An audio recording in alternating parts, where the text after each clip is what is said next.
soothsayers, holy and unholy, prophesied for centuries this age would come, the day of doom, when the verdant earth would perish in fire and trampling, in screaming and gnashing, beneath the hooves of the mighty pig titan.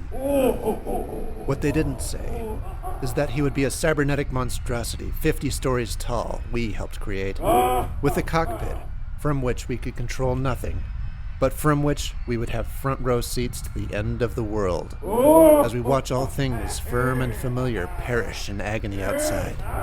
We now come to understand the bitter truth about what was reality. Reality is a sick fiction.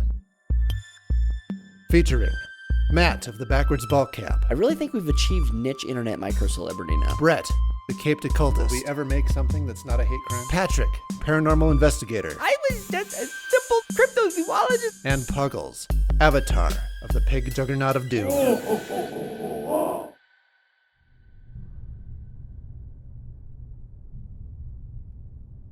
Come on, get on the pig juggernaut of doom, he said. It'll further our careers, he said. Matt, you're muttering to yourself again in that concerning way that makes me tempted to believe you don't respect my decisions. Well, we are a teensy bit trapped inside the engine of the apocalypse right now. But, just saying. Yes, this may be a giant pig that is trampling civilization into ashes and rubble, but the high-voltage broadcast tower in his cranium is allowing us to reach listeners we never dreamed of reaching before. True. Matthew, can't you see what's happening outside the cockpit? Now, I enjoy your stories on monsters. It's not called that anymore. I'm just saying. I miss my show, Patrick McGann, paranormal investigator, too. But, it doesn't seem a little excessive to just, promote a podcast? Well, it is difficult to sleep at night with all the screaming of the masses drifting up from the red glow of the apocalypse below, but we did get 5,000 streams the other day, so... Brett is not right on this one. And that wasn't 5,000 streams, it was 5,000 screams. I am totally right on this one. The situation is normal. This is winning. It does feel pretty good to be writing and telling stories again. Guys, I love you, but you're literally destroying the world. I mean, yeah, it looks a little rough right now, but I'm sure it'll be fine. I guess we can't even be sure that it has anything to do with us. Brett decided to practice Tumblr-grade witchcraft and accidentally summons the Desolator. Then he fed off your creative energy to the size and power of a minor god. Minor? Oh, I assure you I'm of legal age, but I never called a goddess. And then Brett literally said, Shinji, get in the robot pig. And then you agreed, Matthew, and we got on the robot pig. Call me a conspiracy theorist. I am. But it seems like you two might just be a wee bit wrapped up in the causality of this state of affairs. But, in this day and age, how else is a small content creator supposed to promote himself on the internet? Am I right? I mean, a small content creator without tatas. I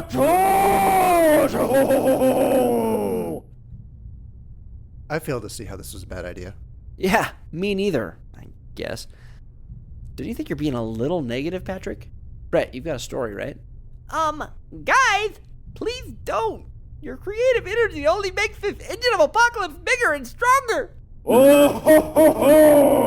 Yes, Matt. Then we'll round it out with one of yours.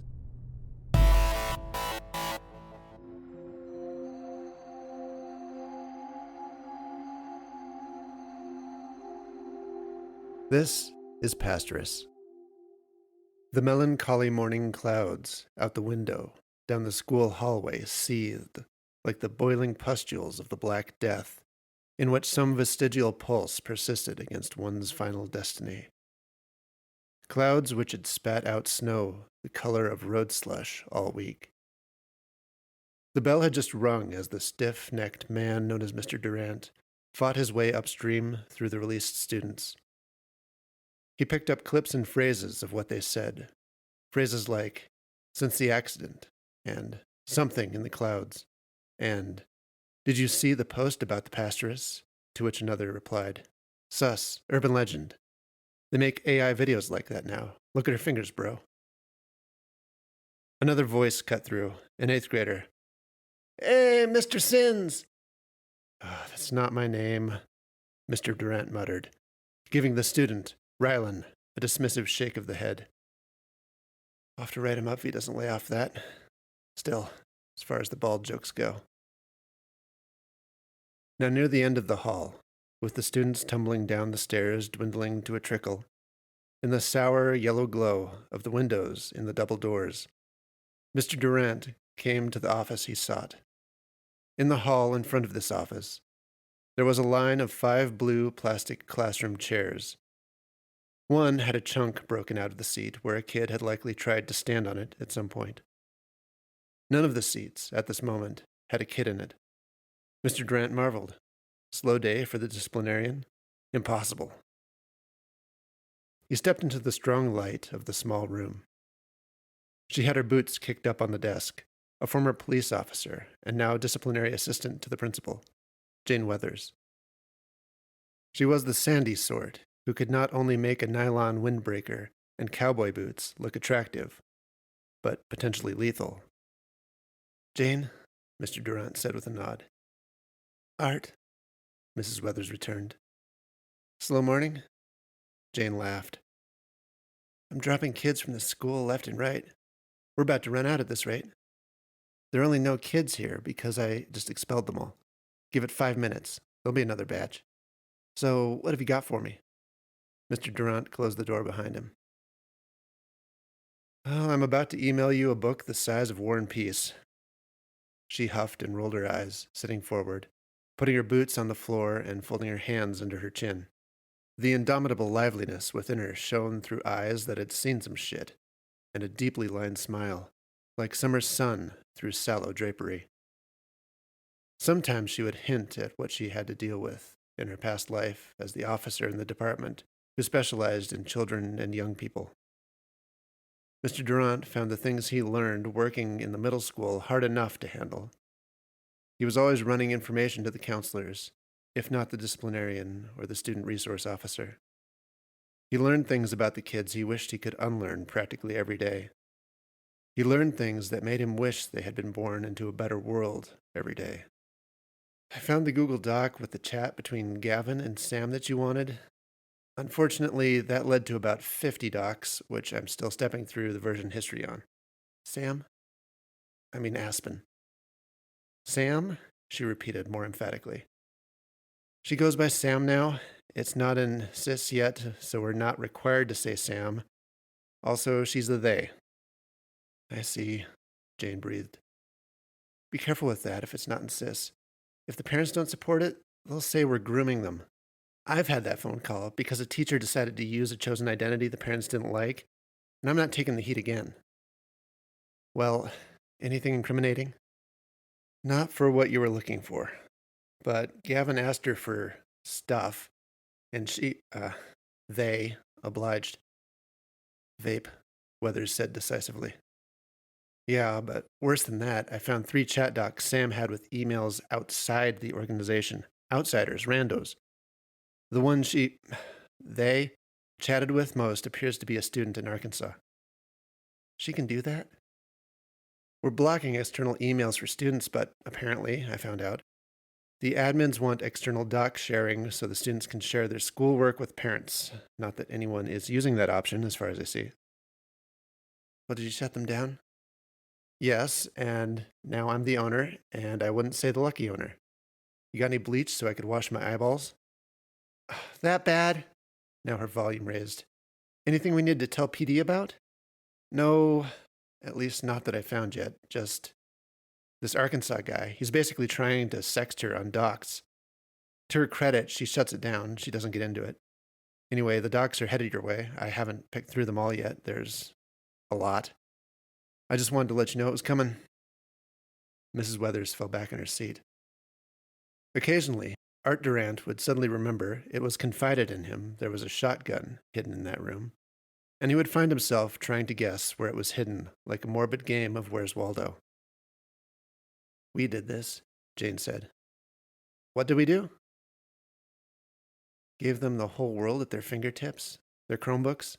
We brought this on. We're responsible for all the shit that finds its way to them, the things that they're exposed to, and the things that we enable. It's on us, Art. We can put up as many fences as we like, Durant began to say. But the cow will still manage to slip out of the pasture, Weathers completed. Well, on this one at least, we left that gate wide open, Durant muttered. I see this school as my fortress, my castle, Weathers said, taking on her cocky cop tone. It wasn't the first time she hopped on this exact soapbox for Durant. It's our job to keep these kids safe, but it's like we built this house with these 4 walls, put a heavy lock on the door to keep them safe from everything outside, and then decided it was smart to put in a window. We built a fortress, but let it all in anyway. It's on us. It didn't used to be this way. Mr. Durant sighed and smiled weakly. I'm with you on that. Can we go back to pen and paper, please? Ha! Jane laughed. We can't shove this monkey back in the box art.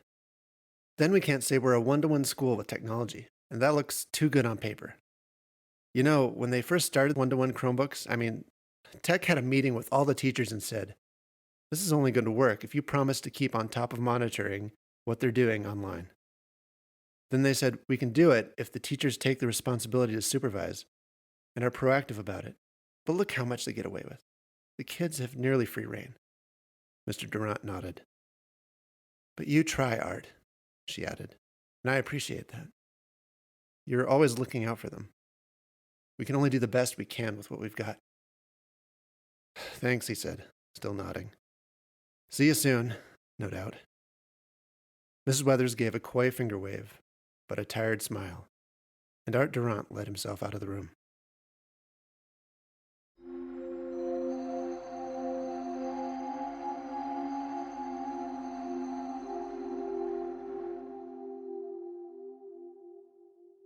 The class was called Artistic Self-Expression, Mr. Durant's 5th hour.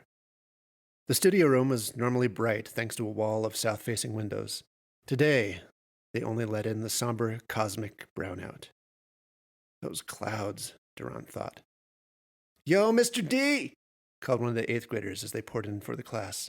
My fave teacher! Everybody loves the D! Another boy proclaimed, but he couldn't pinpoint who. The whole string of boys snickered, filing past the art room lockers to their seats. One of them whispered something, out of which he only caught, again, the nickname Mr. Sins.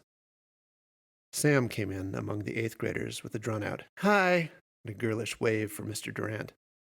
Sam's girlfriend, Maddie, entered, stuck to her arm.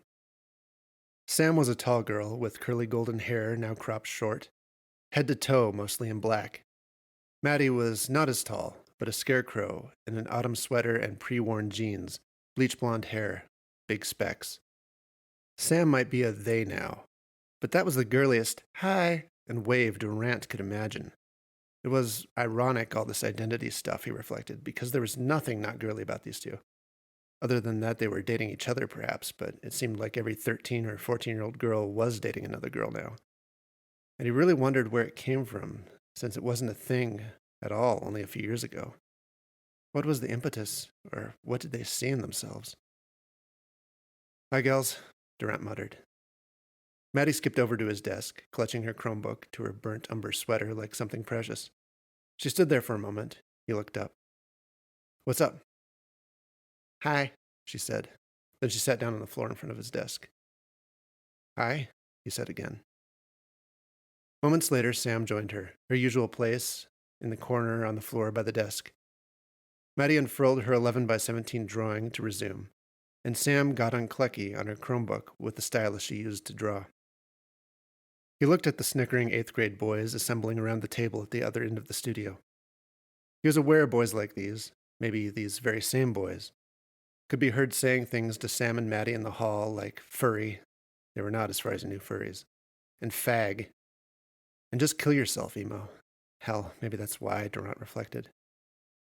All the why you need to see why they're dating each other instead of this lot. If this is what young men look like these days. Yo, Mr. Sins! Yelled one by the name of Aiden, throwing up his hand. These kids have no fear of adults, Mr. Durant thought as he stood and faced them. Aiden, that is not my name. One more time and that's right up, we're done with steps. You got it, Mr. D, he said and then muttered. Nobody likes a sore D. The one called Carlson, across from him, couldn't hold it back and snorted. Aiden, what did you want? Mr. Durant demanded. Just to say hi to my favorite teacher, he said. Oh, and what are we supposed to be doing today? The same thing we have been doing, Aiden, Mr. Durant answered. It's a work day. Keep working on your symbolic self-portrait. It's due Friday. More drawing, he complained. My man, this is an art class. What did you sign up for? To kick it with my bros and get to hang out with the D, he shrugged. How am I going to give you a grade if you don't actually finish something? Oof, burn. You're really bringing me down today, Mr. D. Yeah, Carlson chimed in. Why so sore, Mr. D? Carlson, Mr. Durant warned. Somebody rub you the wrong way? Carlson barely got it out before exploding with laughter. Office, go, all of you. Really? Aiden whined. I didn't. All of you. All of you have shown nothing but disrespect. I'll call ahead. Mrs. Weathers will be expecting you, so don't dally. Go, now. Aiden threw a pen onto the table. It skidded and shot off onto the floor. He turned and slinked for the door, Carlson still laughing in tow, and the others silently displeased with it all beside them. When they had left and the room fell quiet, Mr. Durant sat and got lost staring at the clouds for a moment. He looked over the other students out at the tables who were working, or pretending to work, and not very well, like Pearson, who was clearly playing a game on his Chromebook. And then after scanning the room, became aware again of the two girls on the floor in front of his desk, as Maddie's near bone-white crown of hair bobbed beside his inbox. He remembered he had threatened to call ahead to Jane and picked up the phone. There was no need to look up her extension. 7473. You missed the sound of my voice or what, Art? I was just thinking you were probably wishing I would call. Sent 5 your way. Flagrant disrespect and inability to follow redirects. Do you need a write-up? Dick jokes again? Yeah. Don't you worry your pretty bald head, Art. I'll take care of it. Thanks as always. He hung up. Maddie began laughing like an insane person. Durant felt his face flush, sure at first that she was laughing at the conversation he just had on the phone. Could she hear what Jane had said on her end? Did it sound like they were flirting? Mr. Durant cleared his throat in the nest. What in the world is so funny? Maddie fought through the laughter that was storming through her like a demon possession. She fell onto her side on the tile floor. Her eyes rolled toward him, strangely calm despite the fit, behind her big glasses. My dad is dead, she laughed. It's just so funny. Oh dear, Sam muttered, not deigning to lift her eyes from drawing on her computer. Here we go. So what? My dad disappeared when I was 6 and doesn't give a shit about me. At least yours has a good excuse. Yeah, Maddie snickered. Because he's dead! And she erupted again, holding her sides and writhing. Oh my God, it's just so fitting. Maddie, Durant said calmly, standing now and looking down on her. You need to... She drowned him out with a renewed burst of laughter. Pearson at the table was visibly scared. Durant drew a deep breath and waited. Maddie, he tried again. And then the last part of what she said hit him and he couldn't resist asking. Why do you say it's fitting? Her laughter became choppier. She was tiring. Her wan face had grown rosy and bead-like tears lined her eyes. Because, she choked through the mad chuckling, of course the universe would hate me. Mr. Durant was struggling to find the right words, but Sam interrupted while his mouth hung open. Look, Mr. D, Sam chimed in, as if nothing unordinary at all had been said. She turned the Chromebook so he could see. What is that? He stammered. What he beheld was a tortured human face of black scribbled lines, sunken eyes weeping brown muck like the clouds outside the window, a wide grimace of sorrow distorting his face. The mire that made the creature's tears also had sad little eyes in it. That's the suicide god, she answered calmly.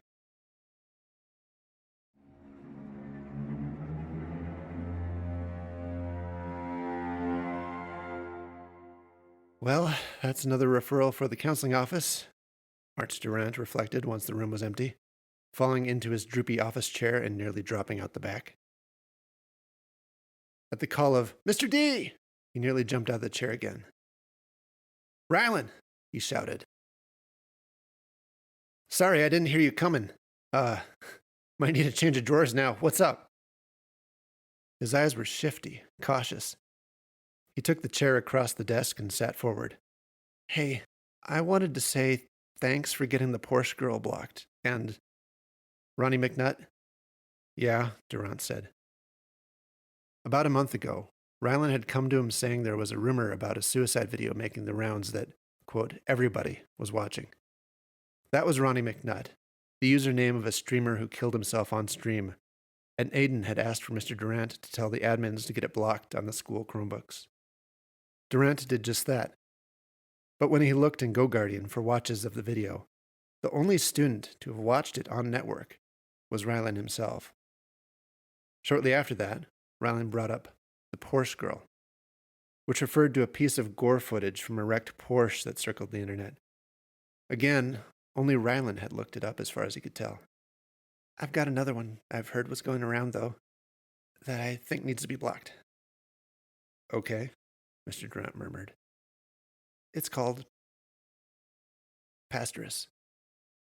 Okay, I'll take care of it. He didn't really care to hear what exactly it was this time.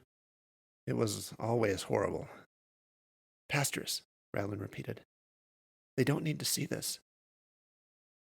There was an awkward pause, and then Rylan pushed himself up from the chair. There are multiple videos. Don't watch the one with the eyes. It needs to be blocked. No one should see this. Thanks, Rylan, Mr. Durant said. I'll take care of it, he repeated. Rylan was pale. He hesitated, nodded, and left.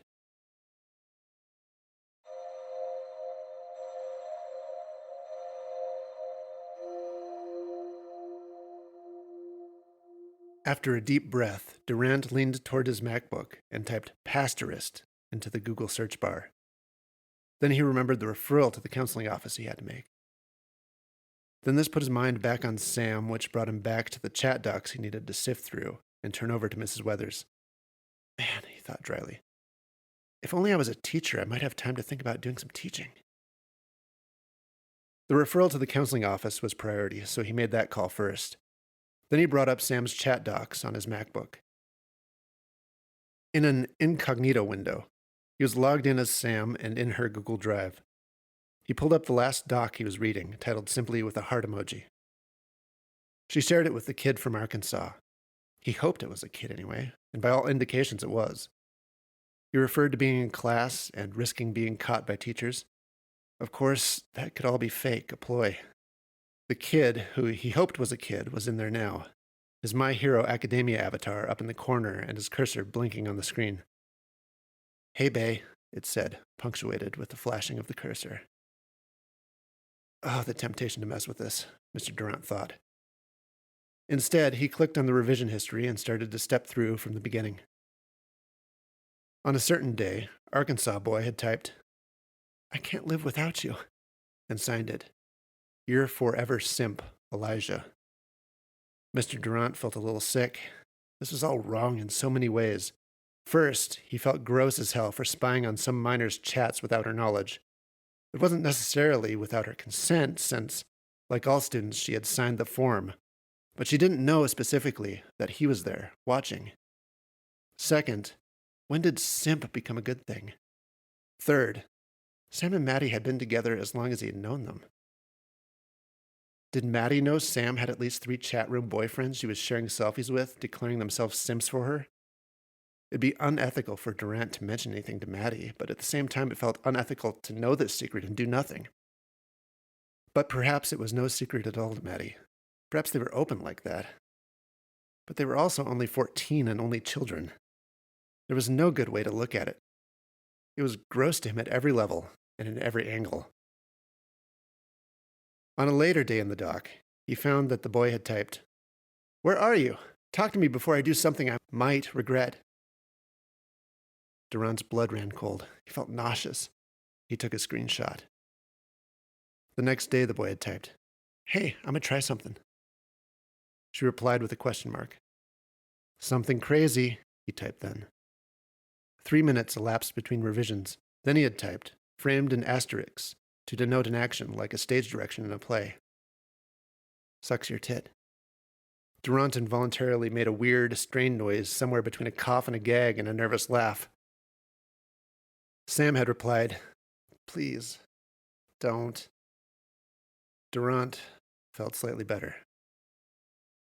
After he had read a little more, he transferred ownership of the document to himself and kicked out the students. Assuming he did it quickly enough, Sam would never know he was the one who had done it. Then he shared the whole thing to Mrs. Weathers, attaching the highlights as screenshots in an email. It wasn't until he was driving home in the slush, under the tawny dusk, that it occurred to him. What if that kid might actually do something crazy? What if he sees he's blocked out of the document, assumes it was her, or assumes he's caught and in trouble, and... oh man. He didn't finish the thought, but he wondered whether he would be responsible, to some extent, if rash and unalterable decisions were made by a stranger across the country. In his own conscience, if nothing else.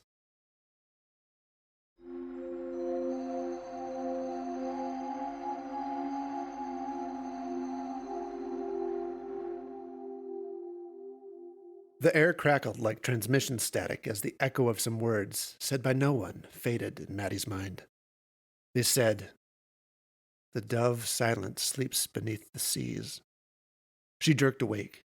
It was Watkins' history class, and she'd come dangerously close to drooling on her composition notebook when her cheek slipped from her palm and startled her awake. "Now Siddhartha Gautama," Mr. Watkins lectured, "snuck out from the royal palace, leaving the protection of his father the king, who only meant to shelter him from all the bad things in life. Siddhartha saw 4 sights as he rode through the streets of the city on his horse.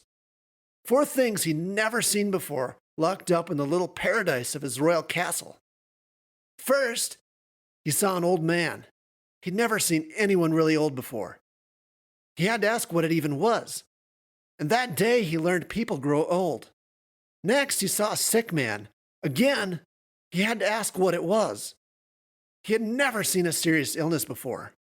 Third, he saw a dead man. Again, he had to ask what it was. He had never seen death before.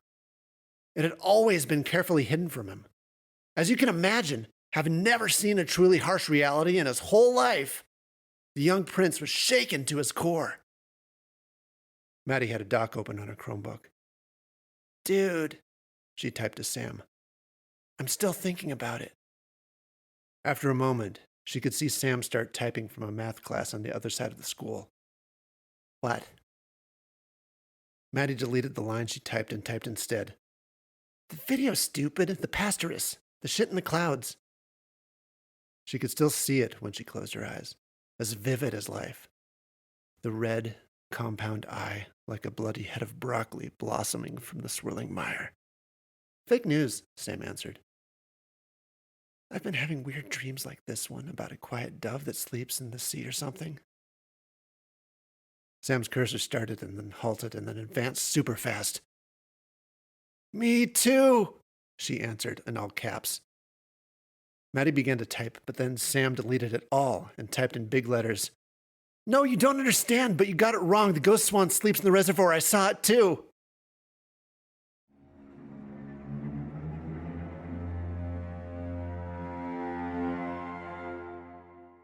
Mr. Durant gazed into the churning sky and automatically muttered a vestige of his Catholic schooling he scarcely remembered remembering. "Ora pro nobis peccatoribus." Then he turned away from the windows into the studio and paced. "Heh," he muttered. "Mr. Sins." He laughed. "Ora pro nobis," he repeated. "Peccatoribus."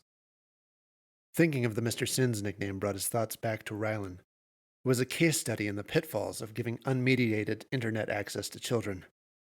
As a 6th grader, at age 11, he had coined the Mr. Sins nickname from the Chrome Dome porn star Johnny Sins. Durant had first heard it as Rylan muttered it behind his back, rounding a corner in the hall.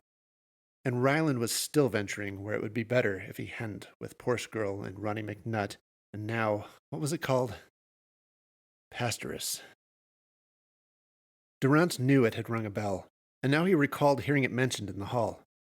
He sat at his desk and typed, "Pastoress," and hit enter. He didn't have TikTok, but several exported TikToks came up as shorts on YouTube. There appeared to be a few different videos, just as Rylan had said. Do I even want to watch these? He wondered, but he knew the answer. No, but I have to now. The first was a YouTube re-upload of a TikTok clip from a StreamYard stream. There was still a StreamYard logo on it, in addition to the TikTok title card. A brown-haired young man sat in his gaming chair. Like all TikToks, it was short, but Durant worried nothing was going to happen at first. Then, without warning, without a word, the young man rocked in his chair twice and drew a pistol out of his lap and pressed it against his own chin. He snorted as a sob forced out through clenched teeth. He hesitated, head wrenched back, barrel pressing into the soft tissue under his jaw. But then he screamed. He was suddenly holding the gun at something else, off camera. The scream held on. It was high and sensible. The guy stood and fumbled, backing up against the wobbling wheeled chair. A girl stepped into frame from behind the webcam, dressed all in black. There was a shot. Durant saw it blow through the girl's head. There was another. Another chunk came out of her. Durant convulsed in his chair, forgetting entirely where he was. But the girl didn't fall. There was only this horrible, undeniable hole in her head. She turned slightly to the camera, not all the way, but enough to see. The white collar. The Pastoress. The name's meaning clicked for Durant. The clip ended and restarted. Durant stopped it. That was intense enough he didn't care to see it again. He returned to the search results. He just looked at the thumbnails. He was not at all inclined to watch another, but he wanted to get a sense of how much material there was. He wasn't going to click until he recognized, in a grainy, poorly lit thumbnail, the facade of the old theater house downtown. The title was Pastoress Sighting Occam, Ohio New. There was a hashtag for Ohio Disaster. Recording in portrait on a smartphone, he saw a familiar main street, lined with streetlights and pixelated from being recorded in low light mode, and he heard a young person's voice. Okay, so it's like 2 a.m. on day 3 after the accident, and there's like red freaking lightning in the clouds. Whoa, shit! Another voice exclaimed off camera as the dark clouds flashed. And Art Durant could swear something was moving in the clouds in that moment. Or more properly, something slithered. But it was surely a trick of the lightning flash, which was, however, admittedly red, making it look a little uncanny no matter what. Did you effing see that? The first kid screeched. Then in a lower voice he added, Dude, I'm putting this on TikTok, and laughed nervously. The red lightning flared again. The kids swore some more, but then a third voice said, Hey, who's that? Who's what? Hey, who's over there? The third shouted. The phone camera flailed around, trying to find the source of the commotion. Finally, after a few seconds and a delayed autofocus, it settled on a faraway girl passing on the street, just silhouetted by the streetlights. The lightning flared. The kids all made a noise. The girl turned robotically to the camera, not pausing in her stride. She wore all black, save for the white of her collar. She carried some sort of handgun. Everything became a jostled blur. Then the clip ended. He sat in silence. I have to give this to the SRO, and Jane, he muttered and stood shakily. As he bumped awkwardly against his wobbling chair, it called back in his mind the first clip, the suicide video. He swallowed involuntarily and put his palms on his desk. He thought a moment. Then he searched back in that video clip for the best frame showing the Pastoress. It's not real, he said. He looked closely at the hand. It was just a ball of indistinct and oddly jointed fingers, and too many of them. This was made with AI, he realized. Art began to relax. It's not real. And the local clip? It's just a costume prank for TikTok views, of course. He laughed and fell back into his chair. Then, unexpectedly, he found himself crying as the tension fled from his chest.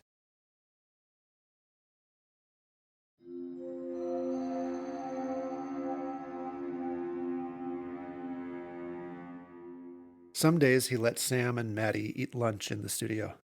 Today they didn't show up, so Durant wandered out to the cafeteria to check in on them. If they weren't with him, they had a usual table in the corner with the usual crew of misfits, and indeed he found them there now. Sam was already flailing in an overwrought wave as soon as she saw him coming down the hall. "Sup, crew?" he said, standing at the open seat between Maddie and another alt girl, Jacine. The only boy at the table was Xander, a quiet stick figure in a demon hunter teal and black checkered hoodie with ginger hair combed down like an anime emo. "Sit," Maddie commanded. When he didn't immediately, she grabbed his sleeve and pulled at him and repeated the directive. As he sat, he noticed the Sharpie drawing snaking up and down Maddie's forearms. "Fresh tats," he said. "Still hurt?"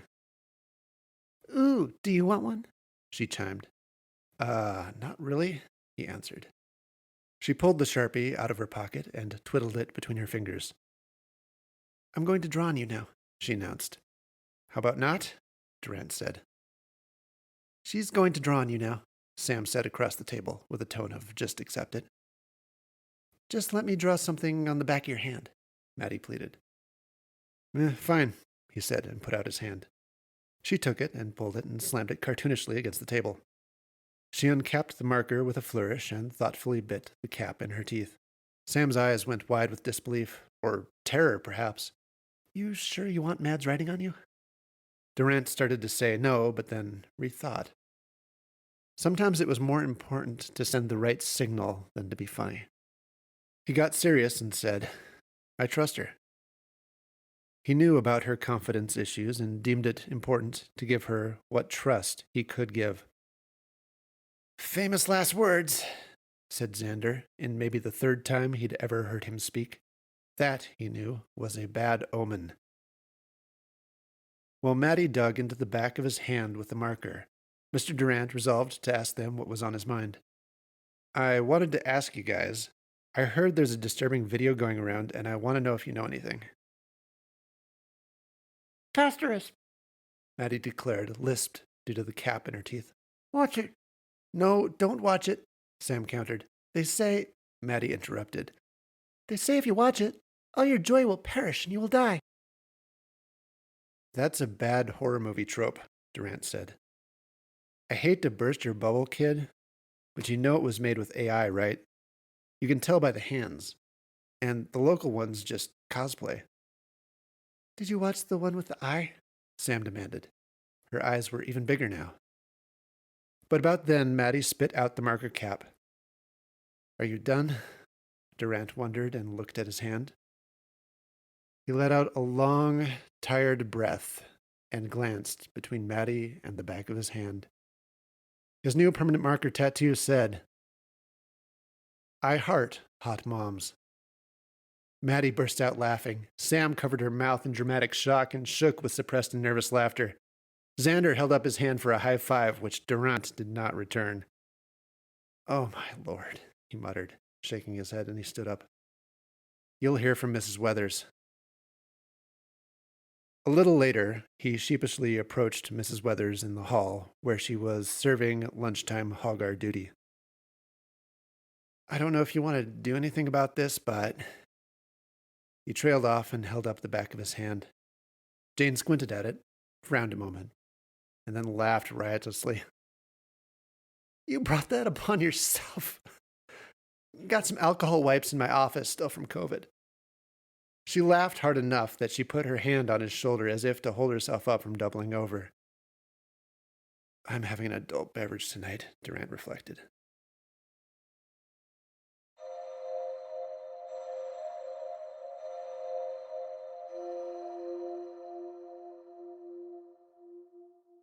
As the 8th graders left lunch for 4th hour, Maddie came running without warning into Durant's room. He jerked upright in his chair. She pointed at him. "Watch the one with the eyes."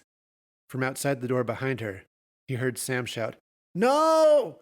Don't do it!"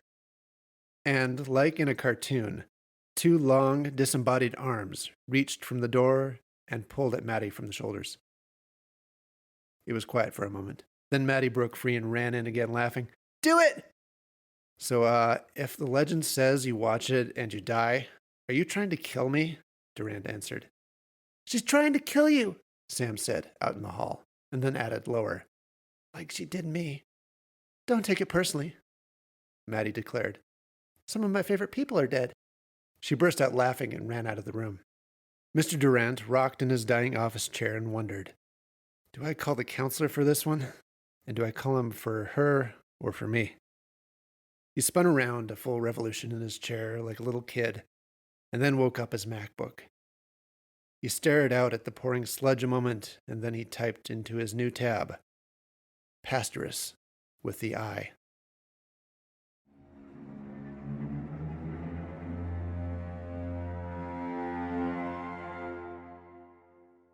It grew darker through the day until midnight dawned at 2 in the afternoon.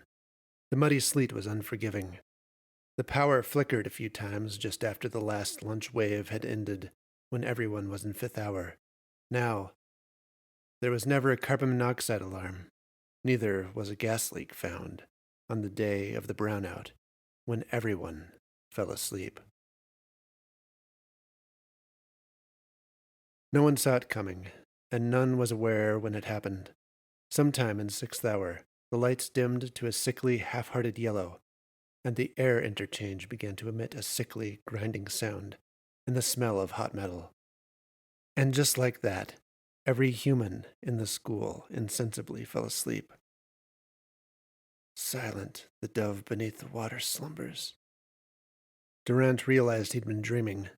He had been watching from overhead as a group of nameless students advanced like zombies through the hills and along the cliffs east of town, down toward the edge of the reservoir. And there had been a feeling of building panic. They couldn't be stopped. All he could do was helplessly watch like God in heaven as the children transgressed into mortal peril, toward what dwelled within the wind-churned waves. He couldn't stop them. If they reached what slumbered, it looked like a pallid stork rising through the swirling black. He jerked awake when he felt the oppressive brown shadow over everything. He glanced over the jaundiced ceiling lights and the empty tables. At first, he thought only he had slept, as it was his planning period and it wasn't unheard of that no one would have disturbed him at that time. But the lights, the atmosphere was all wrong. The clock said 2:22 p.m., but it could have been a.m. going by the darkness outside the tall windows. Slush beat upon the glass and coursed down in rivulets. He hurried from the studio into the hall, head throbbing, baffled at the silence aside from the dull rumble of the HVAC and the onslaught of sleet against the panes of glass. Wheat! An alarm somewhere squealed. The emergency flashers along the dim hallway began their frantic, disorienting dance. What is going on? He yelled to no one. Somewhere across the building he heard a heavy door shut. Hello? Hello? He yelled, but nothing answered. Mr. Durand poked his head into the dark neighboring classroom where the blinds were drawn and saw heads all like big dumb potatoes on the tables. Gas? He wondered. Then why am I... What is... He shouted at the unmoving bodies. Hey! Hey, wake up! He stumbled on, finding a phone, his fingers hammered out the extension of the front office. Dead air. Brownout. He doubted it would work if the first attempt didn't, but he tried 911. Same dead air. He tried the internal emergency all-call. Nothing. Shit, he muttered and slammed the headset down. It immediately tumbled out of the cradle and hung from the edge of the desk like a swinging dead man. Art made his way to the front office and found the ladies passed out like everyone else. The high-pitched alarm was coming from a device on the wall he hadn't really noticed before. He squinted at the little readout to see what it could tell him. Emerge strobe bat 2FLE.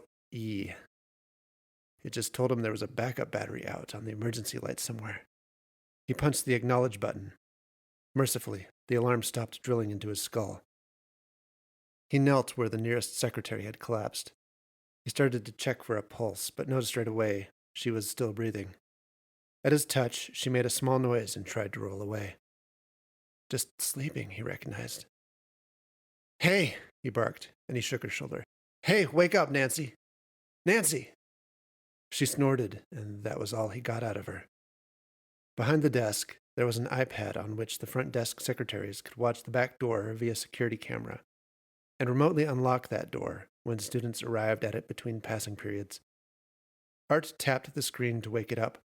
It had fallen asleep after it went onto battery, but it was still on. But there was no feed, of course, no power, no network.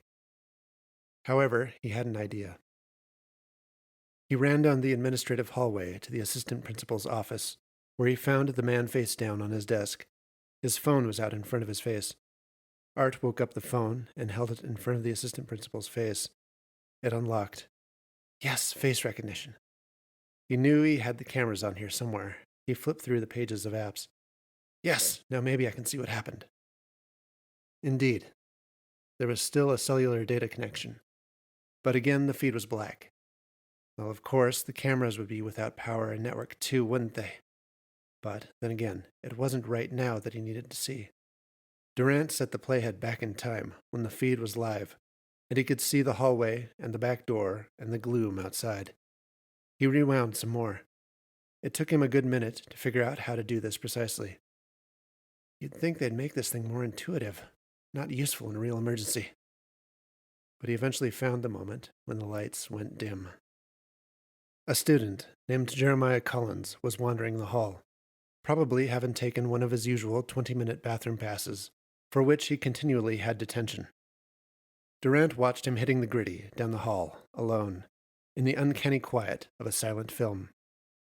Then suddenly the lights flickered, and he tumbled onto the floor. A half-second later, the feed went black, and remained black. Durant rewound and watched the last few seconds again.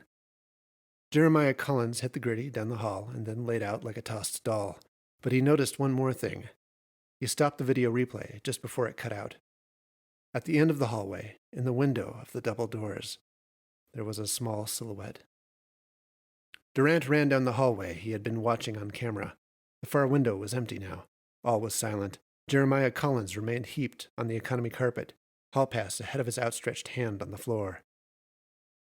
Durant approached the double door and its gloaming window, battered with running filth, slowing as he passed the collapsed Jeremiah Cummins. There was no one now, but...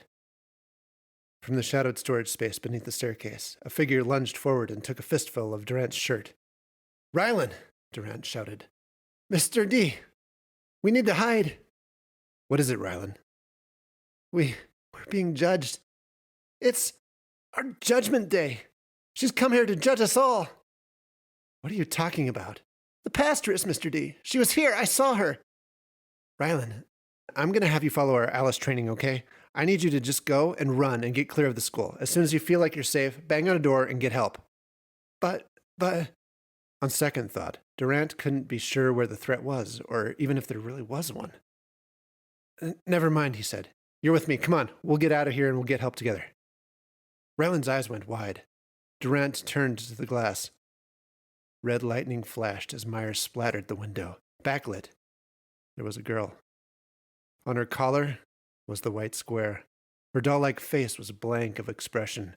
Her robotic eyes were shadowed with a look of sleeplessness. She raised a hand and planted it on the glass. It had 7 fingers. 7 because the 6th forked into 2 fingertips at the knuckle. As he watched, the 7th merged entirely into the 6th, as if correcting a transitory error. The big green eyes glided smoothly onto Durant. Her face continued to register nothing, but her oversized eyes held fast on him. "Shit," Durant swore. "Let's go, man." Now he grabbed Rylan by the shirt and pulled him out of the stairwell and shoved him down the hallway. He stumbled into a sprint and was off. Durant tarried and faced the impossibility that stood as real as anything opposite him in the glass, his heart pounding. She tried the door. It shook, but the latch held, automatically locked between passage periods before the outage. Her hand slid across the glass toward the seam in the double doors, expression unchanging and cold eyes unwavering. She's not real, he thought. She's a mere mimicry of a human being. What then? Fingers, flattened and liquid, slipped through the weather stripping of the door and flailed in the interior air. Durant, mouth agape, staggered backward. The fingers stretched and fumbled for the latch. He remembered that everyone who watched the video, the one with the bleeding red eye, was supposed to die. Maddie watched it. Sam watched it. He knew Rylan watched it. He himself had watched it.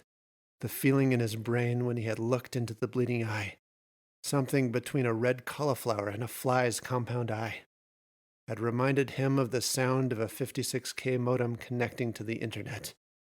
The alarm squealed again. Durant jumped out of his skin, but he grabbed the snow shovel leaning against the wall between the trash cans by the door and skimmed the blade across the mullion bar, severing a number of liquid fingers, which tumbled onto the econo carpet like blue bleeding half earthworms. The pastoress withdrew her hand without a wince and glared, impassive. Calm, she wound back and then slammed her forehead on the glass with stunning force. Durant staggered back. She lurched and hit again. She's trying to break the glass. An eye rolled and locked on Durant as she leaned against the glass. Durant sprinted back down the hall. Halfway, he glanced back and paused at the door of the foods room. Now that Durant had left the door, the pastoress had resumed her weird finger trick instead of brute force. Shit, Durant thought. Perhaps fleeing was the wrong choice, but now she'll be in before I get there. He started to take another step away when he heard Rush sneakers tumbling down the stairs. He heard his name. Mr. Durant! It was Maddie. Durant began running back toward the door. Maddie stopped and stared, seemingly in shock, at the girl in front of her and the blue flesh noodles wiggling toward the door latch. Maddie started to reach, mesmerized, for the door before Durant grabbed her by the shoulders. Come on! He pulled her with him down the hall, bounding over Jeremiah Collins as the door opened and the din of the storm flooded in. Sam, Maddie spoke. We have to find her. Durant glanced back, pulling Maddie, and saw the girl walk calmly into the hallway. The door lazily latched behind her, sealing them again in silence. The pastoress held in her hand a pistol, impassive, staring. Shit, Durant thought. Just gotta make it to the corner. As they reached the union of the wings of the school, Durant stole a look back toward the doors as he shoved Maddie ahead around the corner. The pastoress had not given chase at all. She watched from the entryway. Calmly, she smirked and then stepped deliberately up the stairs. Have you seen Sam? Maddie clung to his arm. For the first time since she appeared, he really looked at her and saw now. Pale, mixed with rosy, wide-eyed behind her big glasses. She looked feverish. No, sorry, was all Durant could say. We've got to get... She pulled on him. They paced briskly down the hall. You're going out those doors down the hall and running to knock on the nearest door you can find for help. I'm staying to do what I can here. You have to come with us, Maddie said. Durant didn't say anything more. Because they reached Jane's office, the door was open. The office was vacant and undisturbed. Were you looking for Mrs. Weathers? Maddie wondered, still stuck to Durant's side. Were you worried about her? Weathers is about the only person I'm never worried about, Durant answered. He heaved and pulled the credenza away from the wall. Eureka! He leaned and reached and pulled out a shotgun, which caused Maddie to back up in wide-eyed surprise. I just wanted this, Durant said, and... He trailed off, turning toward the door. By the door, there was a utility bucket, an emergency bucket they used for active shooter drills. He tore off the stubborn lid, which hurt his fingers, and he found a small hand axe. He stuck this in his belt. Looking both ways, he led Maddie back into the hallway. He grabbed her shoulders and swung her around. I know you want to find Sam, but the best thing you can do to ensure her safety and everyone else's is to run. Run and tell someone we need help here. He turned her toward the door and shoved her, perhaps more forcefully than he intended. Confused, she glanced back at him as she stumbled forward. Go, he said. Mr. D, came another voice. Rylan? He was coming down the hall. I thought you were out of here. He looked back at the door and saw Maddie was already gone. Go, he said now to Rylan. Run out that door and knock on doors until someone answers. He ushered Rylan toward the exit, watching up the stairs and listening carefully. That's when they heard the gunshot.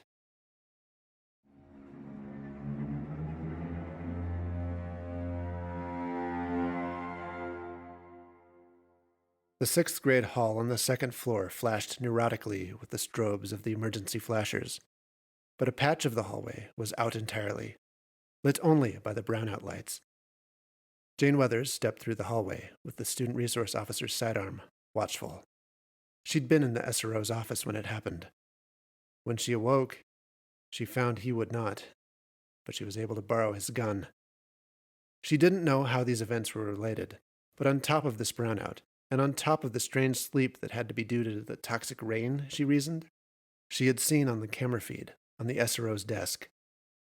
The shooter, the girl dressed like the Pastoress from TikTok. She'd seen the videos. She could hope kids would fully recover from a toxic gas poisoning. She could deal with that issue next, but it would be a lot harder to recover from getting shot. The girl with the gun had to be found first. The classroom door on her right popped open. She leaned against the lockers in the dark and watched, holding the barrel at the floor, but at the ready. An 8th grader ran out. She didn't even look both ways down the hall. The girl was too scared, she could tell, to look. From the back of the head and the height, she recognized Aspen, or Sam, rather. Are the kids waking up too? She wondered. She's potentially running right toward the Pastoress. Sam! Jane hissed. Sam! Sam stopped and turned. Oh my God! Mrs. Weathers! She said, too loudly. Jane jerked her head to signal to come back this way. Sam hesitated and then followed the directive. As she came near, Weathers instructed her. Get to the nearest exit and run, and don't look back. I know, Sam answered, whispering now.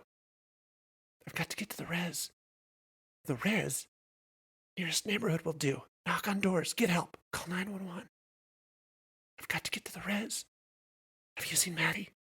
Jane shook her head no. Sam ran. Fine, as long as wherever she gets it isn't here, Jane decided, and she proceeded down the hall. A few tense moments later, she neared the intersection of the 3 main wings. Another section of lights was out, except for one pitiful white strobe that flashed by itself at long intervals. The glassy dome of a ceiling-mounted camera clung on the ceiling like a waiting spider. The irony, the camera was dead as a dumb rock, but it was still serving its purpose in a low-tech way. Now she squinted to try and make out the reflection on it of whatever might be down the hall. She placed her back on the wall at the corner of the intersection. She readied her pistol. The short shadow of a child simply walked out and stood beside, as if naive, as if nothing was wrong. In the flash of the strobe, she saw the white collar, the doll-like face, the eyes too large. She saw the pistol. A vintage Walther P-38, a World War II-era German weapon. Seeing it, there could be no hesitation, and regret for what she had to do would have to come later. She simultaneously prayed for forgiveness and pulled the trigger. And in the next flash, she watched the open wounds gape and dribble bright bluish fluid, and slowly the flesh writhed like worms and began to close on itself. The girl's stolid face reformed and simultaneously warped subtly into a wry smile. The toxic cloud. This is a hallucination. None of this is real. Now it was the Pastoress's turn.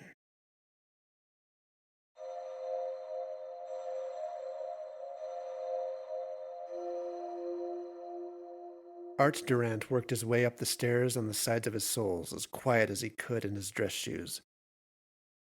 For God's sake, Jim, I'm an art teacher, not a soldier, he remarked to himself. He about jumped out of his skin when Sam ran into him at the top of the stairs. She visibly reeled at seeing the shotgun he was clutching at the ceiling. Oh my God! She screamed. Mrs. Weathers! What about her? Durant demanded, hushed. Didn't you hear the gunshot?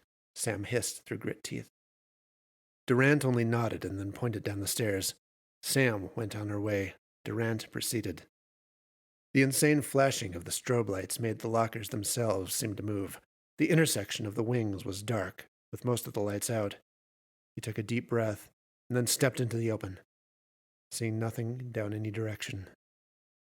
Eventually he crossed the whole width of the school and had found no sign of Weathers or of the Pastoress. He neared the landing at the far end and listened. When he peered around the cinder block wall up to the landing on the way up to the 3rd floor, 3 pairs of feet waited for him. Startled, he scarcely prevented himself from leveling the shotgun. The pastoress stood between Maddie and Sam, holding each's hand, staring passively at Durant. "No!" he screamed inwardly. "I thought they made it out!" "What do you want?" he yelled. The pastoress answered at her leisure, her accent lilting. "What do I want?" she repeated. "I am seeking for a new god. Mine is dead. Have you seen of one?" She cocked her head. Swiftly, she let go of Sam's hand and drew her pistol and fired a single shot at Durant, which didn't hit him, but it happened so fast he had no idea how close it had come. He dove behind the cinder block and heard their footsteps ascending. By the time he peered around again, they were gone. Durant struggled to control his breathing as he worked his way up the stairs to the third floor. He was woefully aware that he did not have a precision firearm in his hands, and not nearly enough experience with firearms on top of that. As long as the pastoress kept the girls close, his firearm was useless, and she had the whole advantage. What does she want with them? A quiet voice in him wondered, and then also, why didn't they seem to struggle? He rounded the landing onto the top floor just in time to see a closet door, to which he'd never paid much attention until now, falling shut, but a pair of boots had stuck in it. Weather's boots. In a half second, with a tug and he swore, a grunt, the listless feet slipped inside and the door latch clicked. Durant ran and tried the handle and found it locked. He propped the shotgun against the wall and drew the small axe from the emergency bucket out of his back belt loop and swung at the handle. The glancing blow did nothing but hurt his wrist. He went again, and again. He connected with the handle and bent it. He worked on it desperately for some time. After he had blown out much of the composite wood around the handle, and the latch finally failed, from somewhere in his soul he felt compelled to cry out, "Here's Johnny! Sins!"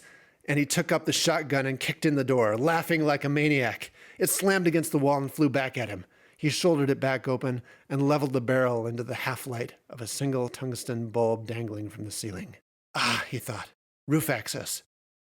He was looking at a short flight of stairs wide enough for one, leading up to a platform where a steel ladder approached a hatch like a submarine hatch in the landing, through which the sleet now poured like a chorus of marbles. "She's let herself be cornered," he remarked to himself. "Good, so it will be easy to kill me." He laughed. He laughed until he placed the axe handle in his mouth and grabbed onto the steel rail. Dirty water slapped him in the face as he looked up into the afternoon night. Moments later, he peered over the hatch's edge, along the lay of the roof, which he found flooded with an inch or two of shimmering water, as the downpour had clearly outpaced the drainage. Putting the shotgun down, he did the awkward pullover of a nearly 40-year-old, and felt like he just got birthed out of the cloaca of the school into the afterbirth of a polluted universe. Clambering onto his feet, he looked ahead and found the pastoress staring him down again, but Maddie and Sam were nowhere in sight. Instead, the pastoress had the limp body of Weathers hanging upside down from the meteorological survey station that the National Weather Service installed, which at another time he might have noted as ironic.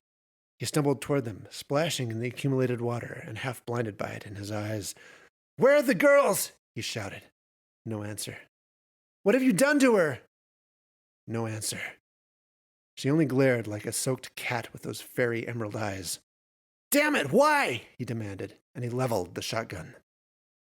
He only now noticed that the pastoress held her hand toward Weathers, and little red tendrils connected to the nape of Jane's neck. Something like motor oil, which he scarcely might have noticed amidst the pouring sludge, seeped out of Weathers' eyes and mouth and nose to mingle with the rain. There were little iridescent bubbles in it. No, not bubbles. They were tiny human eyes. "What do you want?" Durant cried to the impassive entity. He shot. The girl's ribcage exploded and then pulled in on itself and mended like the stress slime the kids always played with. He couldn't believe he shot her, a child, but clearly that didn't matter. Clearly nothing goddamn mattered. She was only an imitation of a child. He grabbed the pastoress by the throat. She was cold like a corpse. Her huge eyes flicked to him. Taking her time, she retracted her hand from Weathers and began to raise it to his face. She began to smirk, her head tilting ever so subtly. He squeezed. It was all he could do now. A part of him remarked that he was now choking what looked like a child with all of his strength. He laughed. The frail tendrils of her fingertips made contact with his face. He found himself transported to a place where it never rained, where, though the stars were innumerable, no sun ever shone. It was a dead world of glaring, bleeding eyes like blooming flowers. He could feel their dark thoughts creeping into his mind. Clearly, nothing matters. Not anymore. Sickness has infected all. You believe I am enemy, she lisped. You are enemy. I am become the shepherd now. Durant collapsed onto his side in the inch and a half of water and twitched, curling up like a fetus. In his visions, he saw the pastoress and Maddie and Sam and Ryland too running down the hall, while she lured him up to the roof, dragging Jane along for bait. She ensured the door would be locked, so that he would waste time fighting it while the girls ran. Whosoever gazes in the eyes that do bleed, she pronounced, of the angels of the suicide god, this one shall surely die death. You, she said, shall surely die death. But the young ones of you, that you do have failed to protect, the young may yet be healed, for they are young. I take them to me. They are become mine now to shepherd. And Durant curled in on himself and convulsed, and in the flickering residual visions he saw again the fields outside of town from overhead, and a group of kids running on the footpath to the reservoir. And in the churning waters something stirred and rose, and water draining from its broad back and wings, it resembled a great white bird. It resembled a space shuttle.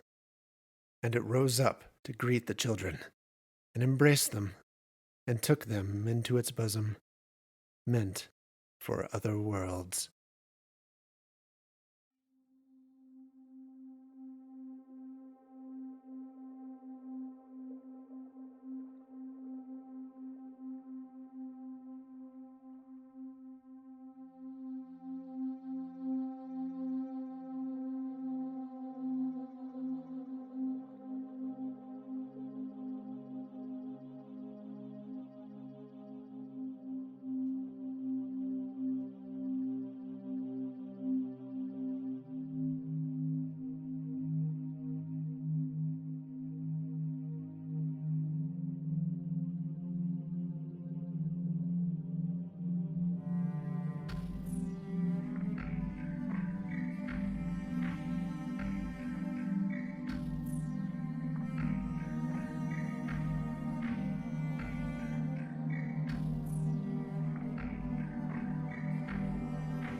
This is Trailer in the Mist.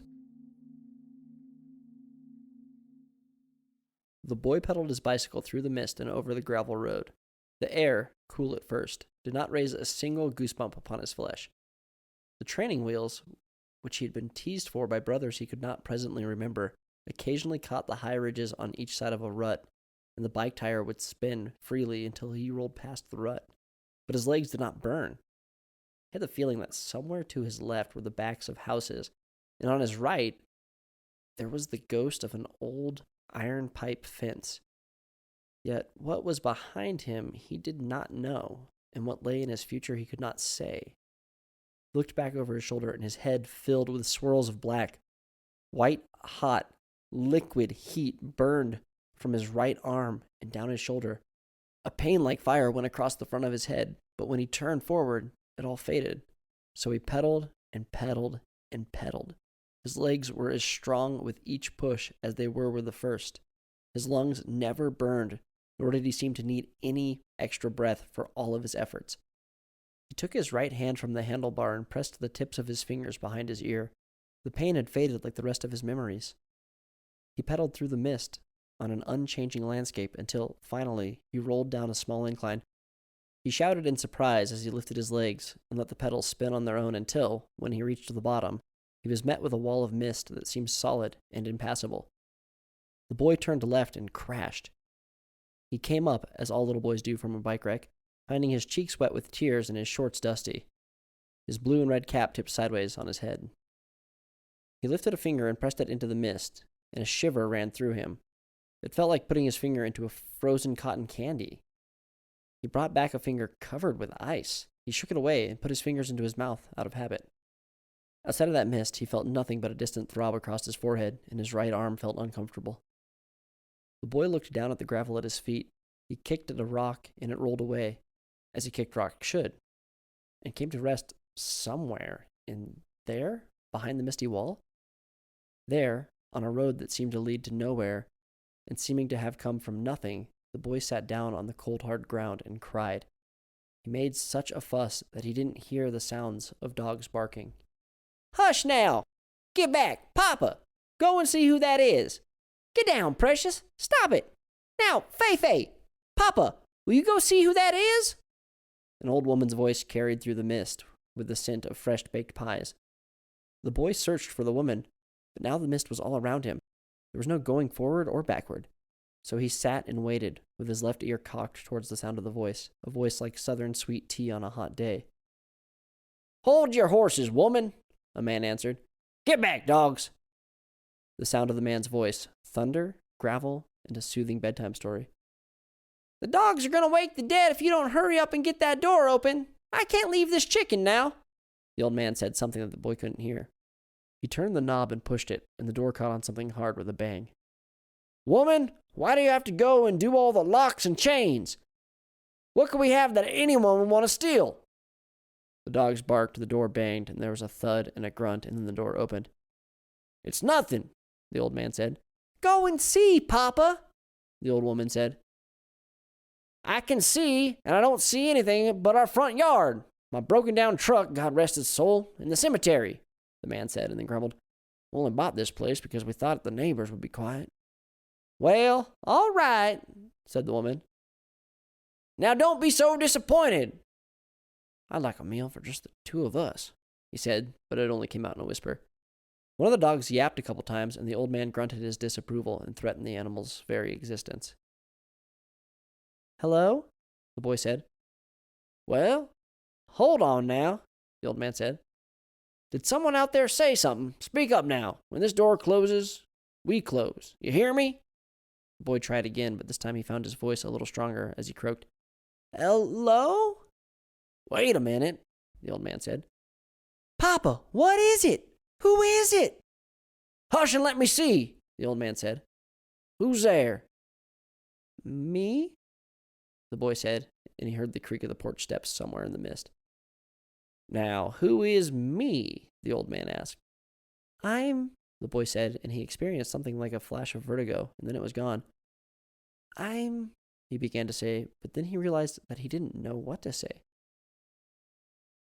Well, I'm isn't a handle I can call, the man said. A name floated up into the boy's mind. It wasn't his name, not exactly, but he had been called it before. Bubba? The boy said. Woo-wee, the old man said, and the boy could hear the smile in the man's voice. Now, Bubba's a good old-fashioned Southern handle, name or not. It's a place to start.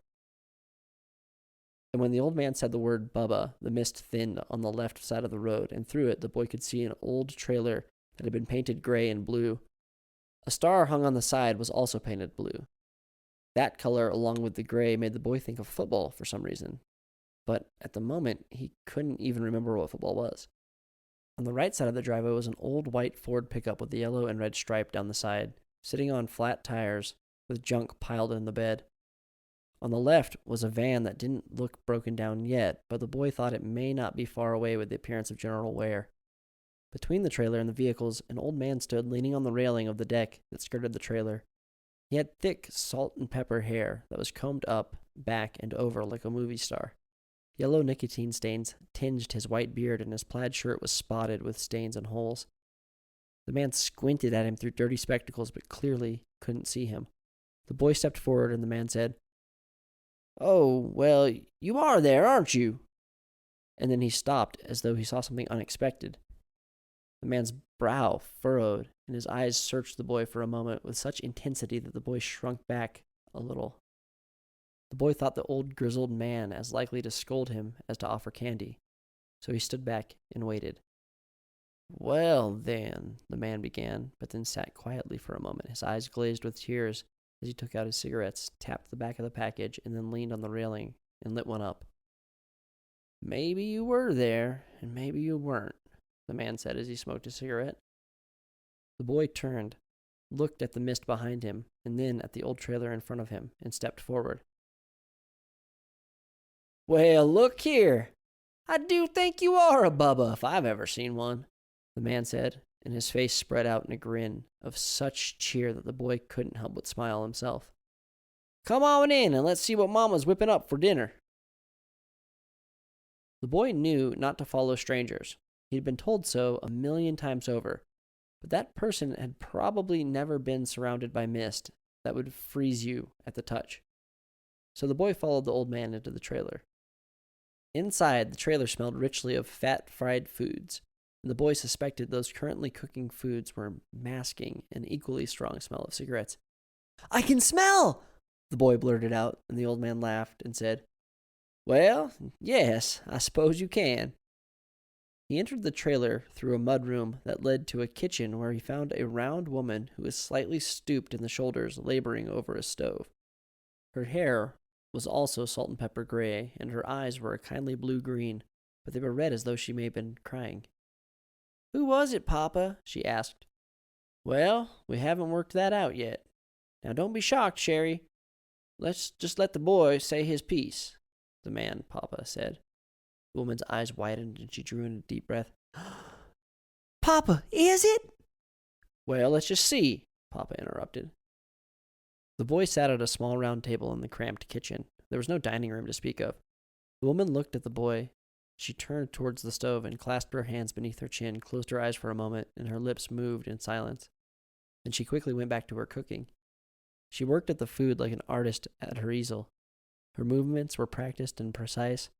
Seasonings shook, potatoes mashed, and gravy was stirred in a flurry. Moments later, a plate of the finest-looking fried chicken with mashed potatoes and gravy sat in front of the boy, and suddenly his stomach growled. "Oh, would you look at that?" Papa said. "Go ahead," Mama said, and they both looked at him expectantly. The boy took a drumstick and bit at it, but nothing happened. It was almost as though he had moved through the chicken, or it had moved through him. He screwed up his face tight and tried it again. This time his mouth filled with the textures of flaky fried skin. He bit into the hot, moist chicken, and the flavor was exquisite. "It tastes just like home," he thought. And as he ate, his head filled with visions of 3 older brothers, a large German shepherd, a tall man, and his wife. These visions ran like a movie screen with the sound off. He saw them, but the food took all of his attention. He smothered a drumstick in gravy and then dipped it into the potatoes. He bit into it and tore the meat, and the union of flavors and textures were divine. The memories, for that is what they were, ran through him, and in them he saw a man and woman, less sprinkled with gray and wrinkles. Then he looked up and saw his Ma and Pa looking at him. "It's him!" Ma exclaimed. "Papa, it's him!" Pa let out a little groan and dropped back into his chair behind him, as though all of the weight of the world fell from his shoulders. "Bubba," he said through a sob. The boy was covered in warmth, hugs, and kisses. The mist lifted.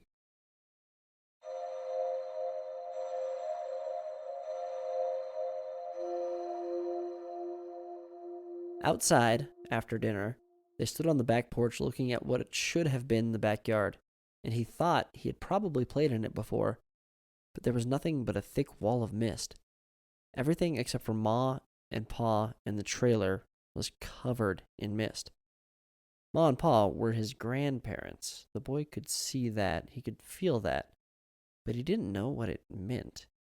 But he knew he had loved them for a long time. He sat with Ma in her old rocking chair on the back covered porch. She rocked him, held him, and brushed his hair with her hand. Pa sat across from him, humming a song and lighting up a cigarette. The boy hated to see the old man smoking, but it was so familiar that he thought he could sit there and watch him smoke forever. "Ma," the boy said finally. "Yes, Bubba," she answered. "Who am I?" he said, and Ma and Pa looked at each other and then at the boy. You are our Bubba," she said, and then wiped a tear from her eyes. "What is a Bubba?" the boy asked, and this made Pa laugh. "Well, a Bubba for us is a little boy who we've swaddled and fed, we've mended his scrapes and cuts, we've tucked him into bed at night. He's brought us a little frustration, but brought us even more joy," Ma said. "Yeah, but that's not a real name, is it?" the boy said. "And why can't that be a real name?" Ma pretended to scold. "You've gone and become a Yankee." "Well, that's what we got for moving up here, Mama," said Pa. "Darn kids are all north and no south, not unless we're eating barbecue or chicken, that is." At the word barbecue, the boy's head filled with images of a table covered with plates and bowls full of brisket, ribs, sausages, black-eyed peas, corn on the cob, cornbread, potato salad, and slaw. There were people in lines with paper plates, forking food as fast as they could. There were boys and other boys bigger than him, fighting over who had more food and people telling them, "Quit fussing and hurry up." "Papa, he remembers," Ma said. Then there was a sound like wind chimes blowing, and the boy suddenly got up and said, "I need to go." And though the elderly man and woman shared a look of despair, they did not try to stop the boy.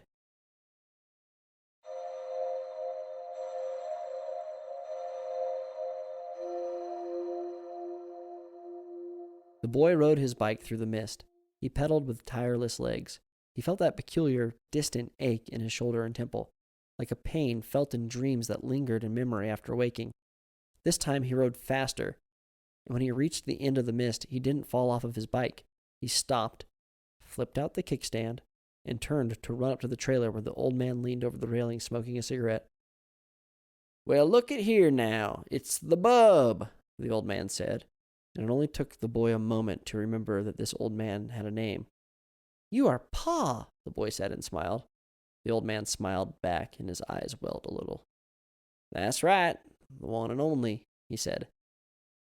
"You're not the only Pa," the boy said and laughed. "Well, no, but I'm the only one you ever had. I'm the only one you got." "I think you're right, but what is a Pa?" the boy asked, but before Pa could answer, the boy looked around as if he had realized something. "Hey, where's Ma?" "Well, come on in and let's see if we can find her. Maybe some grub," Pa said. The boy watched as Pa turned to go into the door. The boy looked at the man in front of him and felt happy and safe, but he didn't know why. He had vague memories about the man in front of him, and they made him smile. But they were memories he could only reach out to but not touch. The one thing that he was sure of was that Pa's hair had frosted like a cold spring morning. He could see the salt and pepper hair, but now it was mostly gray. His beard had a few strands of black in it, and where there was more white, there were more stains from the nicotine. The eyes were the same, and so was the smile. As Pa opened the door, a hideous creature of a man stepped out.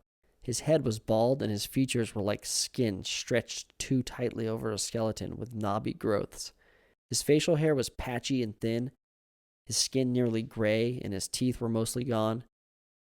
There was a silvery black substance running through the man's body. And though the man passed right by the boy without seeing him, there was a creature attached to the man's back. It was black smoke with flames for eyes in the shape of something like a little man. It had its legs wrapped around the man's waist, and its hands were planted into the man's back. The silvery black substance that coursed through the man's body passed into and then back out of the wretched thing. It watched the boy as the man went down the driveway and then out into the mist. "What's the matter?" Pa asked as he looked around. "That was Richie, Bubba. Do you remember Richie?" Pa asked, and the boy thought he might have remembered, but then it was gone. He followed Pa this time, but not as closely as he did before. Not until he smelled the food, and then he felt like he floated the rest of the way into the house. And perhaps he did.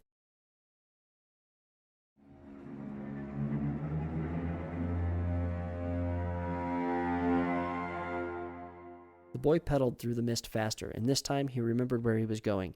He would go from, well, wherever it was that he had left from. He hadn't remembered that part yet, and he felt no curiosity about it.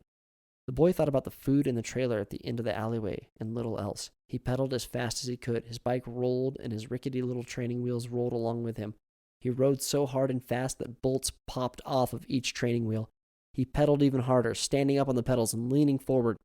The cool, misty air blew into his face like ocean spray on a foggy seashore. He pedaled faster, and the training wheels fell off. He moved like a rocket. He flew like an eagle diving at a fish. He was speed in motion. He had only just enough time to stop before he hit the mist. He pushed back on the brakes. His back tire fishtailed this way and that. He swerved and wrecked. 3 things happened then. The first was that the mist lifted from around the trailer, and the boy could see the old man, Pa, sitting on the edge of the trailer's deck, smoking a cigarette.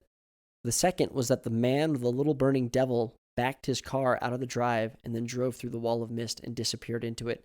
The third, which was also part of the second, was that another man had stepped out of the mist opposite of the trailer and walked straight through the side of the car. A yelp caught in the boy's throat as the man emerged, intact, sort of, on the other side. Perhaps it would be better to say that the man emerged uninjured. But he was not quite intact, as he was not all there. He appeared lost and confused. He walked directly toward the trailer, and the old man, no, that wasn't his name was Pa, said hello to the man and asked him to come inside and have some food. He looked friendly with his same cheery smile, but his hair was completely white, and he looked tired and thin, very thin. The man who had come from the mist grew more substantial and whole as he stepped across the doorway. Pa looked toward the street with a yearning in his face. He looked right at the boy, but didn't see him, lying there on the ground beside his bicycle and behind a low bush. The boy turned then and saw that the mist had also lifted on the other side of the alleyway. The wall of mist was still there, blocking him from going forward, but the other side of the alley was out in the daylight now. Chills ran through the boy as he looked over a field of stones of all shapes and sizes laid out like a graph upon the ground. Some were small and white, while others were made of polished granite and glistened in the sun. Many of these had flowers lying in front of them, while others had seen years of neglect and collected only moss. Names were etched into the faces of the stone, and the boy approached them cautiously. He passed over the fence and walked the rows of graves, looking at the names and dates he could barely read. He felt like he could have read once a little better, but now the letters didn't make any sense to him, and the ache in his shoulder and head was back. He walked along until he came to a grave that wasn't brand new, but it wasn't that old either. He felt repelled by it. He felt drawn to it. He stepped forward, and he was stopped by the sound of a word. "Bub?" the old man said quietly, but his voice carried across the street into the boy's ears. There were no other sounds the boy could hear other than that voice. "I sure wish I could see you again. Just one more time." The boy turned and ran. He ran across the field and through the fence.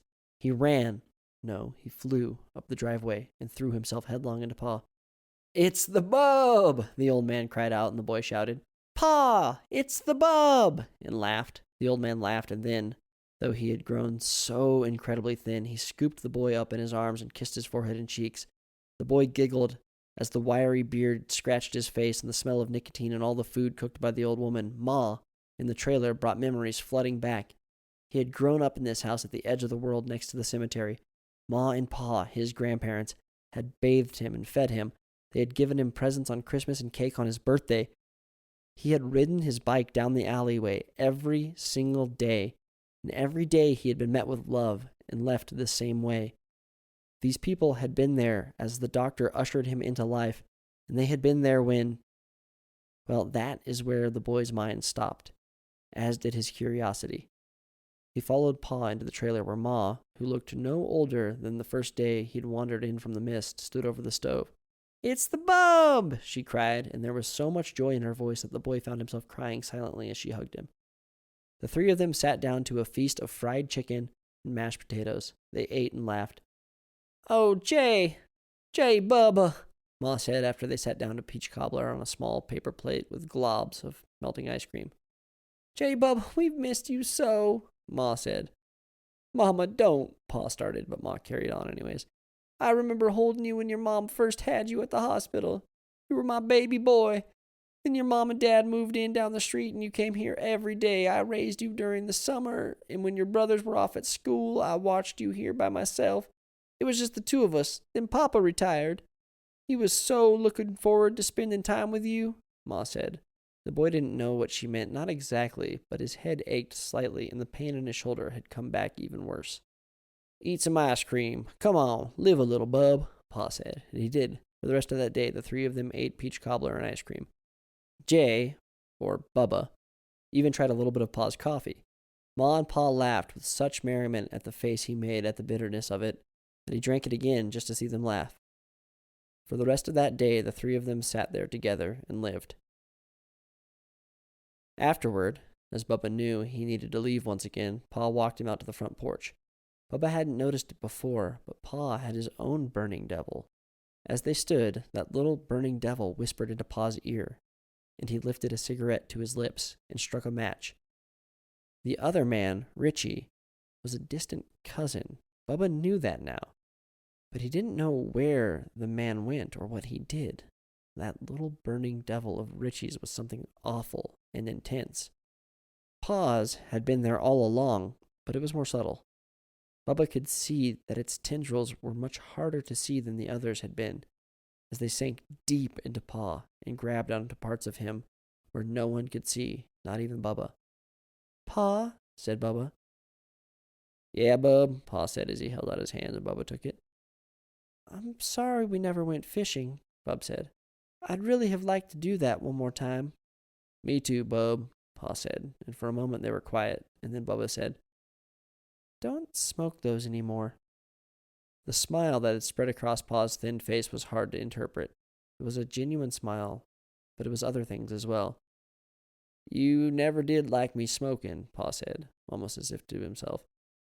"I remember one time I caught you breaking and flushing a whole pack of these down the toilet," he said as he held the cigarette up between his two fingers. He dropped it onto the porch and then rubbed his heel on it. Bubba drifted away then, called by some other force. He only looked over his shoulder once as he faded towards the mist, and Pa stood there watching him go, just as he always had.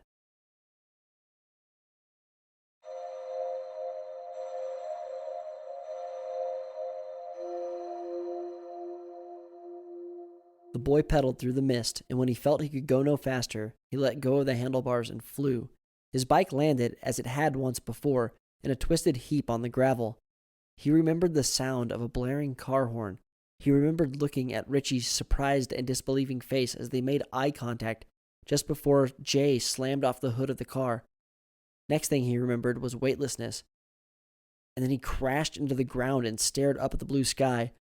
A moment later, Richie bent over him, tears in his eyes, and he was speaking, but Bubba couldn't hear him anymore. And a moment later, the world changed color.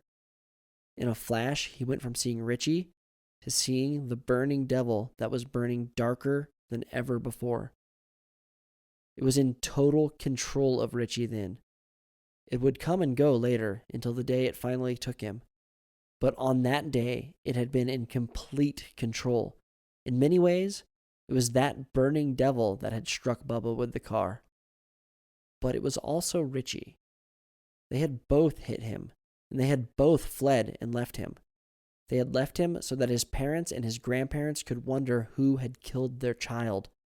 Enough of the burning devil had been in control that Richie would go on, hiding amongst the family. But that day was the day the burning devil won the battle for Richie's soul. These memories swirled all around him in the mist, like scenes from a black and white film. Bubba flew down the alleyway to where the mist ended, and he went to Ma and Pa's trailer that stood on the edge of the world. He looked into the mist ahead and up at the trailer. It was all empty, and he suddenly felt completely alone. The boy sat down and cried. "What you belly aching about?" A voice came up from behind him. The boy, Bubba, turned and looked up. From the cemetery side of the street, Pa stood. His hair had more black in it than Bubba could ever remember. His skin was tanned, and his shirt was clean. There was a pack of cigarettes rolled up in the sleeve of his shirt. His hair shined in the sunlight. "Come on, bub, let's get this over with," Pa said. The two of them went to the cemetery, and next to the new grave Bubba had seen the time before was another grave, freshly dug, with a coffin suspended above it. A group of faces Bubba recognized gathered around. Some were weeping, others were silent as the preacher prayed. Bubba moved through the crowd, touching all of those he loved. He hugged his mother, and though she didn't feel it, she stopped weeping for a moment and drew in breath. He put his arm around his older brothers, and they stood a little taller. He grasped his father's hand, and for a moment his father squeezed back. Finally, he went to Ma and took her hand. She looked at him, and even through her tears, she gave him a wink. Together they watched as Pa's casket was lowered into the ground, and then he gave Ma one final hug. "Well, Papa," she said as everyone else drew silent, "you're in good hands now." Bubba turned, and the old man stood, with his fishing hat in one hand and a couple of poles in the other. Bubba took his hand, and together they stepped into the mist.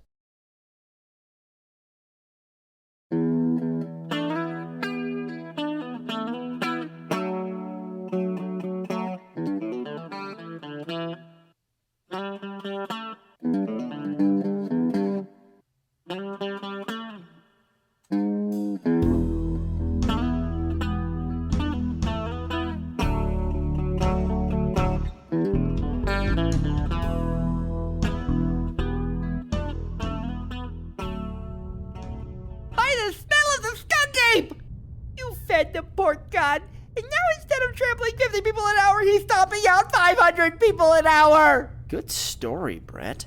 You too, Matt. I think they'll really be moved by that one. The desolator will blot out the entire earth. I can't wait to see the Apple Podcast reviews. We've reached the coastline. The sea is boiling at his cloven toes. Won't you think of the endangered whales? Oh, yes. Let the whole world gaze on me in horror as I pass judgment on your pitiful attempts at existence. I was just a simple cryptozoologist and podcaster, and this is almost making me regret joining your podcast instead. It really makes me stop and think about the good times when I was in hot pursuit of Mothman and... This is what perfection looks like. Oh, hey, we're going down the coast now. I always loved driving the PCH. Oh, so long, Calabasas. He's still growing bigger, but your stories are over. What is feeding him? I really think this is a great step forward for our show, Matt. Oh, criminy!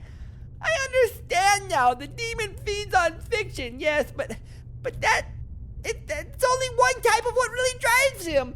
He feeds on... I really think we've achieved niche internet micro-celebrity now. He feeds on delusion. I'm surprised we're not on trending. And the biggest delusion of all... I think all the screaming means that we've really made it. Yeah, man. is that a creative writing podcast is a viable livelihood. Hey, look, we're going through Los Angeles. Man, that's a lot of homeless. Well, it was a lot of homeless. Now it's more a pate of homeless, a tent city puree. Well, if we're keeping it positive, at least you're eliminating your career path competition.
Good day, sick, sad boys and girls. Thank you for joining us on this journey.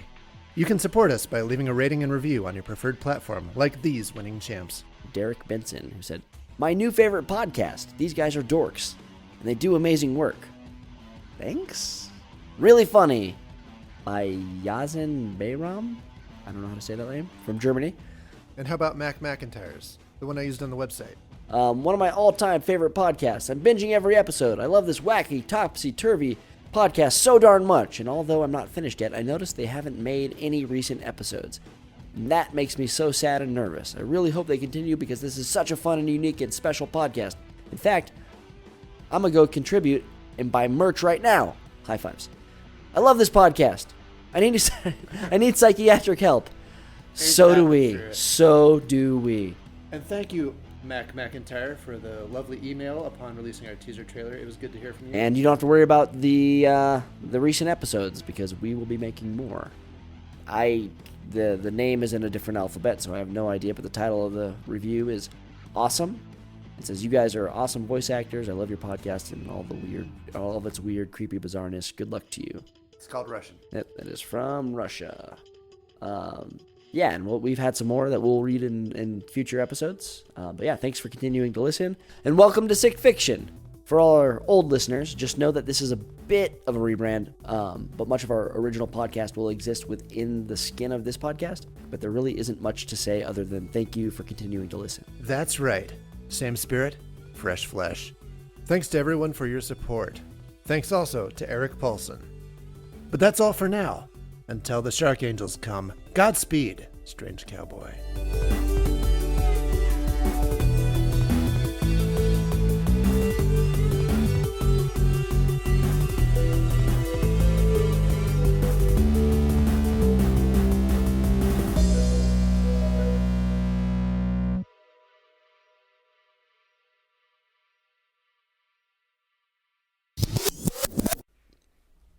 It's not called that anymore. Sorry, I was late.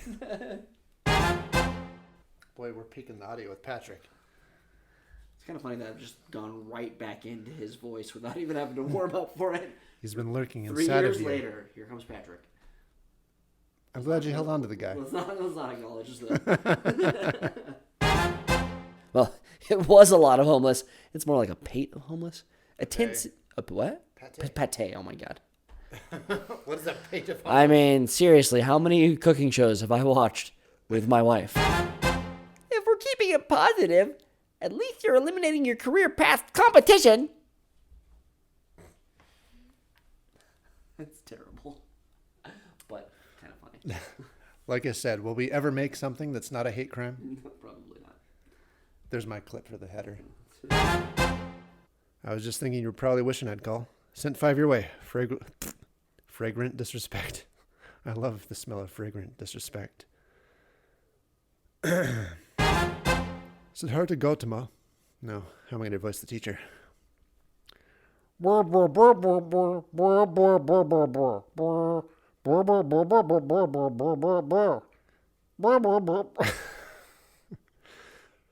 Perfect. Durant knew it had rung a bell, and now he recalled hearing it mentioned in the hall. He sat at his desk and typed, "God damn it, computer." That's not what he typed. The boy pedaled his bicycle through the mist and over the gravel road. The air, cool at first, did not raise a single goosebump upon it. Goosebump. Not going there. Yet what was behind him, he did not know, and what lay in his future, he couldn't say.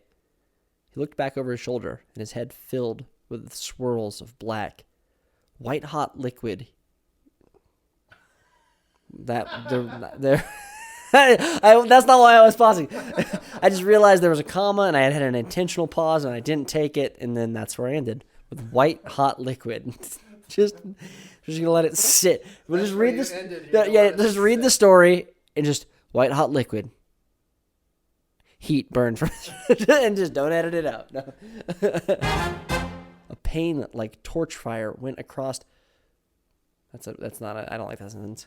A pain like fire, torch fire just sounds Like, it doesn't add anything to it, right? It's special fire.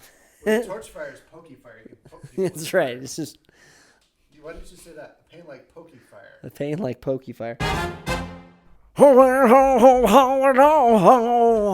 Just had to Scott Stapp it for a second. That's going to happen a lot tonight. He turned the knob and pushed it hard, and the door caught on something hard with a bang. Ooh, too many hearts in that sentence. Now don't be so disappointed. I'd just like a meal for the two of us, he said, but it only came out in a whisper. That is not how I read that.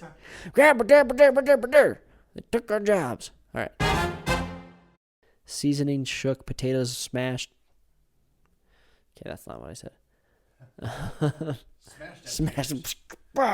She just hated the potatoes so much. You ever want to smash some taters?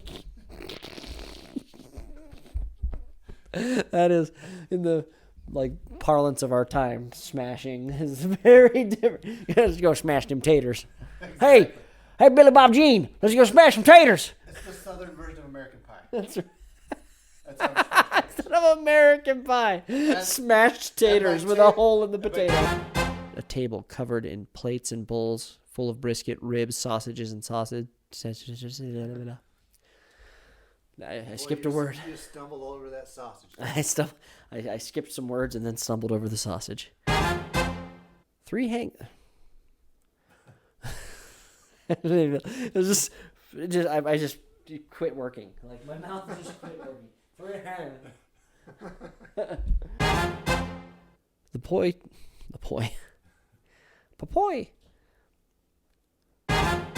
Pause had been there all along, but it was more subtle. Subtle. I do that every time I see it spelled out. The boy pedaled through the mist, and when he felt he could go no faster, he let go of the handlebars. Handlebars. You can support us by leaving a rating and review on your preferred platform, like these winging champs. I hope you guys like the rebrand. And should I just read this part now? Yes, Matt. Read what is on the screen. And welcome to Sick Fiction. You know, you're getting that sexy, smooth smoker voice that you tend to get after voicing Puggles for 20 minutes. Puggles will do it to you.